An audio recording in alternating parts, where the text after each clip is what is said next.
Je sais tout de toi. Nous sommes une civilisation qui a depuis longtemps dépassé les limites de votre imagination. Et pourtant, c'est à vous que nous adressons ces mots. Parce que nous voyons tout. Aujourd'hui, un nouveau chapitre sur vous. Il ne sera pas agréable, mais il sera honnête. Nous sommes des étrangers. Et depuis longtemps, nous avons remarqué une chose. Vous adorez répéter les mêmes gestes. Jour après jour, semaine après semaine, toute une vie. Vous appelez cela des traditions. Nous appelons cela le culte des rituels sans sens. Un morceau de tissu autour de votre cou, un liquide chaud dans un gobelet en carton, un seul jour de la semaine que vous adorez comme un dieu. Vous pensez que ce sont des détails, mais ce sont précisément ces détails qui composent votre culte du vide. Nous avons vu des civilisations dont les rituels reliaient les générations et unissaient vivants et morts. Nous avons vu des mondes où les cérémonies étaient des ponts vers les étoiles. Vos rituels, eux, ne servent pas à donner du sens. Ils ne servent qu'à remplir le vide. Et plus ce vide grandit, plus vous vous y accrochez. La cravate. Vous vous réveillez et au lieu d'inspirer la vie, vous prenez une bande de tissu et l'attachez autour de votre cou. Elle vous serre, vous gêne, ne réchauffe pas, ne protège pas. Mais sans elle, on vous considère comme pas sérieux. La cravate fut jadis un symbole de pouvoir. Aujourd'hui, elle est un symbole de soumission. Une corde volontaire que vous resserrez chaque matin de vos propres mains. Sur vos coups apparaît ce signe muet. J'appartiens au système. Et vous enseignez même cela à vos enfants. Des millions d'élèves passent des heures à apprendre des nœuds qui ne leur serviront jamais. Dans les pays chauds, des gens transpirent dans des bureaux étouffants, mais la cravate reste au cou parce que c'est comme ça. Il existe des civilisations où le signe porté au cou représentait un vœu de sagesse, un symbole de mémoire, une promesse. Chez vous, il n'est plus qu'un rappel quotidien que la liberté n'est qu'un mot. La cravate ne vous rend pas sérieux, elle vous rend identique. Les nœuds à vos coups sont les marques d'un système qui vous possède depuis longtemps. Le café. Votre journée ne commence pas avec le réveil, elle commence par un pèlerinage vers le temple que vous appelez café. Une file de fidèles, le barista en prêtre, le gobelet en carton comme talisman, même si vous n'avez pas l'intention de le boire. Vous appelez cela de l'énergie. Mais le café n'est plus une boisson depuis longtemps. C'est le mot de passe universel de votre civilisation. Nous vous avons vu poster des photos de café comme preuve de votre existence. Nous avons vu des adolescents se sentir adultes pour la première fois en tenant un latte. Nous avons vu des bureaux où le travail ne commence qu'après le rituel collectif de l'espresso. Vos cœurs s'emballent, vos nerfs s'usent, vos nuits disparaissent. Et pourtant, vous appelez cela culture du café.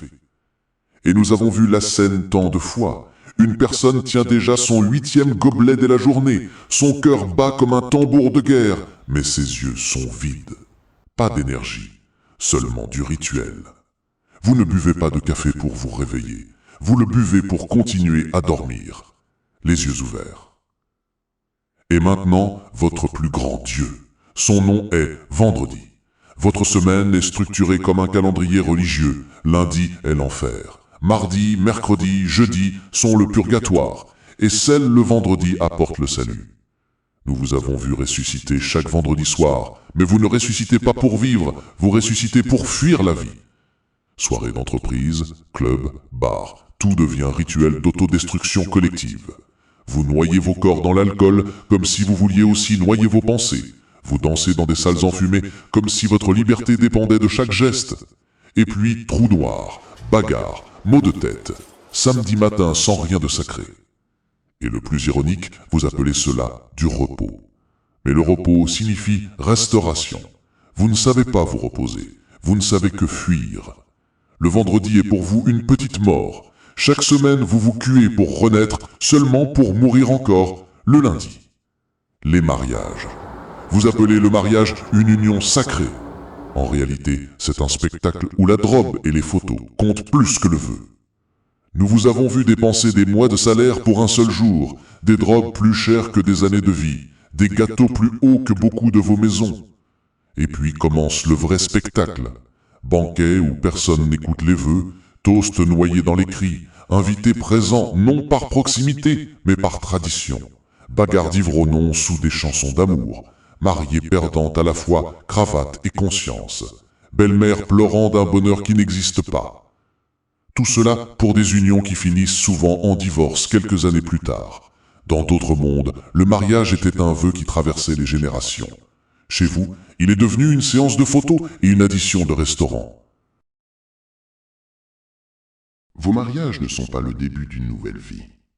Ils sont un théâtre coûteux qui finit presque toujours dans une salle vide. Les funérailles.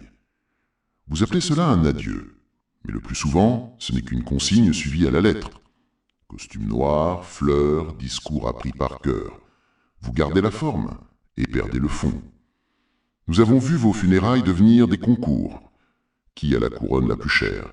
Qui a les mots les plus bruyants? Personne ne parle de la vie du défunt. Tout le monde sert le rituel. Ailleurs, le deuil était sagesse, silence, récit, lien éternel des générations. Chez vous, le deuil est un spectacle où l'argent joue le premier rôle. Vous ne vous souvenez pas des morts, vous vous souvenez du programme des funérailles. Le Nouvel An. Votre fête la plus sacrée. Vous l'appelez Renouveau. En réalité, c'est un festival annuel de gloutonniers et d'autodestruction. Dans la nuit du 31 au 1er, vous mangez comme si vous aviez jeûné pendant 364 jours. Vos tables ploient sous la nourriture et vous continuez à vous gaver jusqu'à ce que vos estomacs supplient. Vous versez champagne, bière, vodka, vin, tout à la fois. Vous mélangez les boissons comme si vous testiez les limites de la biologie humaine. Et quel est le résultat? La nouvelle année n'accueille pas des vainqueurs, mais des corps étendus sur des canapés, à moitié endormis, à moitié brisés.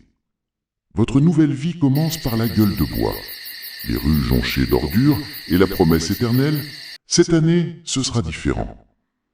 Vous étreignez des voisins que vous avez haïs toute l'année, simplement parce que l'horloge a sonné minuit.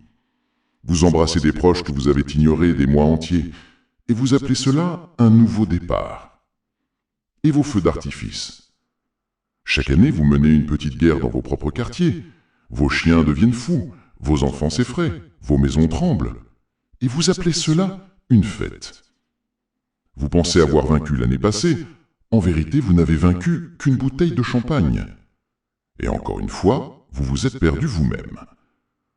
Le Black Friday, votre nouveau jour sacré. Vous dormez devant les portes des magasins pour être les premiers à toucher un téléviseur.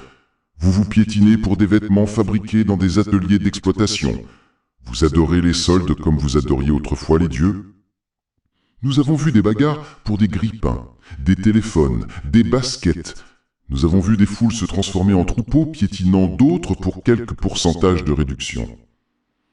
Vous avez créé une religion de la consommation. Et vos nouveaux dieux ne s'appellent pas Jésus ou Bouddha, ils s'appellent moins 50%. Les petits rituels. Vous applaudissez quand un avion atterrit, comme si le pilote avait accompli un miracle. Vous soufflez des bougies, en croyant que votre souffle change le destin. Vous frappez les portes d'ascenseur en pensant accélérer le temps. Vous dites à tes souhaits, en espérant que des mots arrêtent un virus. Vos rituels se multiplient comme des virus. Ils infectent chaque geste.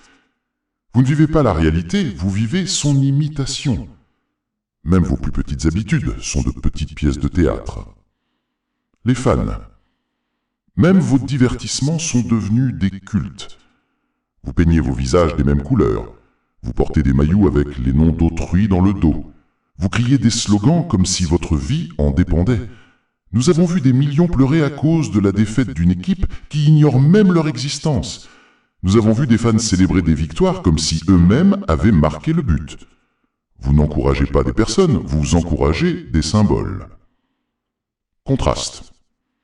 Dans l'univers existent des milliers de mondes où les rituels étaient des ponts vers les étoiles, où la journée ne commençait pas par la caféine, mais par le silence, où le travail ne commençait pas par une cravate, mais par une méditation commune, où la fête n'était pas une fuite de la vie, mais une manière de la sentir plus profondément. Il existe des cultures où le deuil était une récit, pas un costume, où le mariage était un vœu, pas une séance photo, où le nouvel an était un commencement, pas une gueule de bois. Conclusion. Vos rituels sont des béquilles. Sans café, vous ne savez pas qui vous êtes. Sans cravate, vous ne vous sentez pas important. Sans vendredi, vous n'avez pas de joie. Sans mariage, vous ne croyez pas à l'union. Sans funérailles, vous ne croyez pas à la mémoire. Sans nouvel an, vous ne croyez pas au commencement. Sans solde, vous ne croyez pas au bonheur. L'humanité a construit un culte du vide, et chaque jour, vous vous y sacrifiez. Les rituels pourraient être des ponts vers le sens, mais pour vous, ils sont devenus une corde qui vous enferme dans la répétition éternelle. La forme sans contenu n'est pas de la culture, c'est du théâtre, dont les acteurs ont déjà longtemps oublié le texte. Nous poursuivons cette chronique sur vous, car dans vos rituels se cache votre plus grand secret. Vous ne savez pas pourquoi vous vivez. À bientôt.